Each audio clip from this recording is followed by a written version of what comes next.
दोस्तों, अगर आप पार्ट टाइम कोई बिजनेस ढूंढ रहे हैं जिसे आसानी से किया जा सके और जिसमें नुकसान ना हो, तो दोस्तों आज की वीडियो में सबसे ज़्यादा बिकने वाला जीन्स का बिजनेस, इसे प्रोफेशनल तरीके से पार्ट टाइम बिना मैन्युफैक्चरिंग यूनिट यानी बिना मशीन लगाए आप कैसे करें, कैसे इसे ऑनलाइन बेचें, कैसे ऑफलाइन बेचें, कहाँ से इस प्रोडक्ट को आप क्वालिटी बेस बनवा सकते हैं, कितना प्रॉफिट होगा, कितनी लागत आएगी, ए टू जेड जानकारी आज की वीडियो में शेयर करेंगे।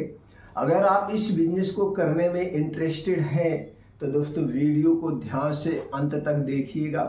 देखने के बाद सारी बातें आपकी समझ में आ जाएगी और आसानी से आप इस बिजनेस को कर सकते हैं। तो दोस्तों चलिए जानते हैं अपना पहले ब्रांड बनाने के लिए किस चीज़ की ज़रूरत पड़ती है। दोस्तों अपना खुद का ब्रांड बनाने के लिए आपको एक नाम की ज़रूरत है। तो जैसे कपड़े का बिजनेस करने जा रहे हैं तो कपड़े से संबंधित एक अच्छा सा नाम चॉइस करिए और इस नाम को आपको क्या करवाना पड़ेगा, ट्रेडमार्क रजिस्टर्ड। ट्रेडमार्क हम क्यों करवाते हैं, जैसे आपने जो भी नाम रखा है अब इसी नाम को आप बड़े लेवल पे ले जाएंगे, ऑनलाइन भी बेचेंगे, ऑफलाइन भी बेचेंगे। अब जब आपका प्रोडक्ट क्वालिटी बेस का ब्रांड बन जाएगा तो जब ब्रांड बनता है तो दोस्तों इस नाम को सब चुराते हैं, तो कोई इस नाम को चुरा ना सके। चुराने का मतलब ये होता है इस नाम से कोई और बिजनेस ना कर सके। तो इसके लिए हम ट्रेडमार्क करवाते हैं, रजिस्टर्ड करवाते हैं। ट्रेडमार्क रजिस्टर्ड कहाँ होता है दोस्तों, भारत सरकार की एक संस्था है जिसे हम आईपी इंडिया कहते हैं। इसी आईपी इंडिया के अंतर्गत सारे प्रोडक्ट रजिस्टर्ड होते हैं, ट्रेडमार्क होते हैं, पेटेंट होते हैं, सब काम इसी के अंतर्गत होता है। तो दोस्तों आप जाके आईपी इंडिया साइट खोल के वहाँ पब्लिक सर्च का ऑप्शन आता है, आप जो भी नाम चॉइस कर रहे हो उस नाम को वहाँ पे सर्च कर सकते हैं।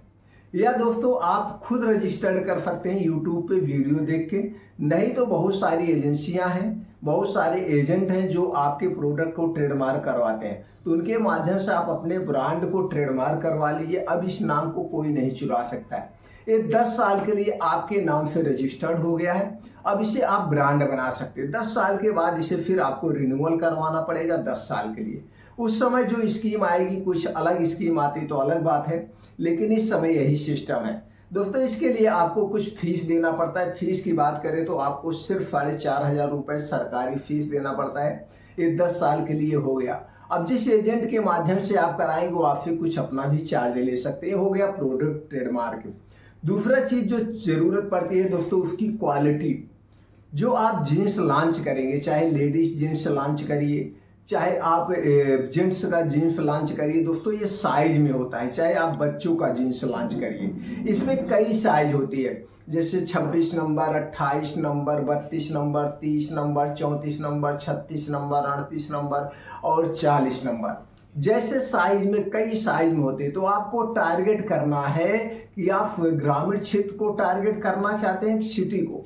अगर ग्रामीण क्षेत्र को टारगेट करना चाहते हैं तो यहाँ पे बहुत ज़्यादा मोटे लोग नहीं होते हैं, तो यहाँ पे कम साइज के जीन्स बिकते हैं। अब आप दोस्तों जीन्स आप भी पहनते होंगे, अगर आप एक युवा हैं, आज के समय में युवा से लेकर बुजुर्ग तक सब लोग जीन्स पहनते हैं। जीन्स सबके फेवरेट है, तो आप भी जीन्स पहनते हैं। तो जीन्स आप किस कंपनी का जीन्स पहन रहे हैं, उसमें क्या ऐसी क्वालिटी है कि आप उस कंपनी का जीन्स पहन रहे हैं। आप उसकी क्वालिटी को देखिए, किस क्वालिटी के कारण उसके जीन्स को खरीदते हैं। अब वही क्वालिटी, जिस क्वालिटी को देख के आप कंपनी का जीन्स लेते हो, वही क्वालिटी आप अपने जीन्स में ले आइए। वही क्वालिटी, चाहे वो कलर की क्वालिटी हुआ, चाहे कपड़े की क्वालिटी हुई, चाहे सिलाई की क्वालिटी हुई, इतनी क्वालिटियां होती हैं। इतनी क्वालिटी को आपको मेंटेन करना पड़ेगा।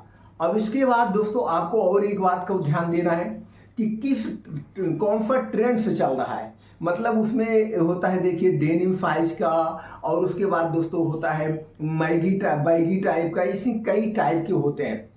तो आपको देखना है ढीला ज़्यादा आपको लेना है, टाइट ज़्यादा लेना है, कैसे लोग इस समय यूज कर रहे हैं। तो जैसे जैसे कभी कुछ लोग ढीला पहनने लगते हैं, कभी कुछ लोग टाइट पहनने लगते हैं, कभी कुछ लोग एंकल मॉडल पहनने लगते हैं, कई मॉडल में बिकता है। तो जैसे जैसे फैशन बदलता जाए उसी तरह से आपको अपने इस प्रोडक्ट में बदलाव भी करने की ज़रूरत है। इसीलिए आपको हमेशा मार्केट का रिसर्च करना पड़ेगा। इस बात को ध्यान देना है और उसमें जो भी आप सिलाई होगी बेस्ट क्वालिटी होगी, कपड़े और कलर की बढ़िया क्वालिटी मेंटेन करिए। अब दोस्तों कुछ कंपनियां ऐसे थोड़ी से प्रॉफिट के चक्कर में क्वालिटी से कंप्रोमाइज कर लेती हैं, जैसे कलर डिसकलर हो जाता है, सिलाई टूट जाती है। ये सब आपको मैनेजमेंट करना होगा, यही मेन होता है। और क्या रखा है? कुछ नहीं रखा है, यही तो सीखना है हमें। तो दोस्तों उसका कलर बढ़िया होना चाहिए, डिजाइन बढ़िया होनी चाहिए, और उसके दोस्तों जो है सिलाई वगैरह बढ़िया होनी चाहिए। ये सब मेंटेन करिए। ये हो गया आपके प्रोडक्ट की क्वालिटी, डिजाइन और ट्रेडमार्क। अब इसके अलावा आपको क्या चाहिए? इसके अलावा दोस्तों हम दो टाइप के आज के समय में बिजनेस कर सकते हैं।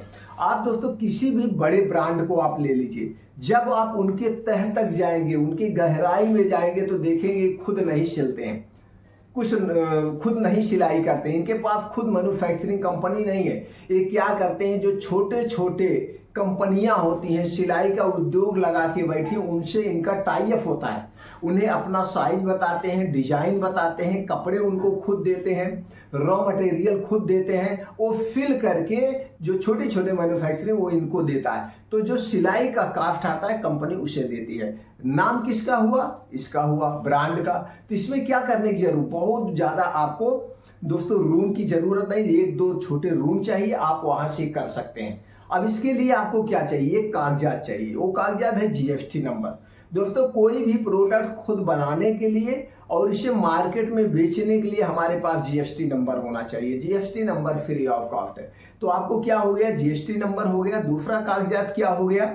दूसरा कागजात दोस्तों आपका हो गया ये ट्रेडमार्क का हो गया, और कोई कागजात नहीं चाहिए। अब लोकल कुछ लाइसेंस होते हैं, कुछ कागजात होते हैं, जैसे आप एलडीए के अंतर्गत हैं, बड़े लेवल पे कर रहे हैं तो एलडीए में रजिस्ट्रेशन करवाइए, सब छोटी मोटी चीजें, कोई बात। लेकिन दो मेन काम है आपका, जीएसटी नंबर और दोस्तों ये ट्रेडमार्क यानी रजिस्टर्ड। अब ये हो गया। अगर आप इसे कंपनी लेवल पे करना चाहते हैं तो आपके पास बजट है, कंपनी का एमडी बनना चाहते हैं तो कंपनी रजिस्ट्रेशन करवा सकते हैं। कंपनियां तीन कैटेगरी में रजिस्टर्ड होती है, प्राइवेट लिमिटेड, ओपीसी, एलएलपी। तीनों में से किसी एक कंपनी में आप अपने को रजिस्टर्ड करवा सकते हैं। ये यहाँ तक क्लियर हो गया। अब करना क्या है दोस्तों? आपको करना कुछ नहीं है। आप अभी चले जाइए बड़े बड़े सिटी, जैसे दिल्ली हो गया, यहाँ पे जो इंडस्ट्रियल एरिया है, हिमाचल प्रदेश हो गया, लुधियाना हो गया, पंजाब हो गया, सूरत, गुजरात, कलकत्ता, ये जो बड़े बड़े नगर हैं, यहाँ पे जो इंडस्ट्रियल एरिया होता है, यहीं पे बड़े बड़े मैन्युफैक्चरर होते हैं। छोटे मैन्युफैक्चरर, बड़े मैन्युफैक्चरर होते हैं। इनका काम क्या होता है? इनके पास मशीनरी होती है, कारीगर होते हैं, डिजाइनर होते हैं। तो जैसे आप कहेंगे उसी टाइप के, उसी डिजाइन में, वही साइज में, जैसा कपड़ा आप कहेंगे उसी कपड़े में, जो क्वालिटी आप कहेंगे उसी क्वालिटी में, सब कुछ जैसे कहेंगे वो सिलाई करके आपको दे देंगे। बस उसी हिसाब से रेट होता है।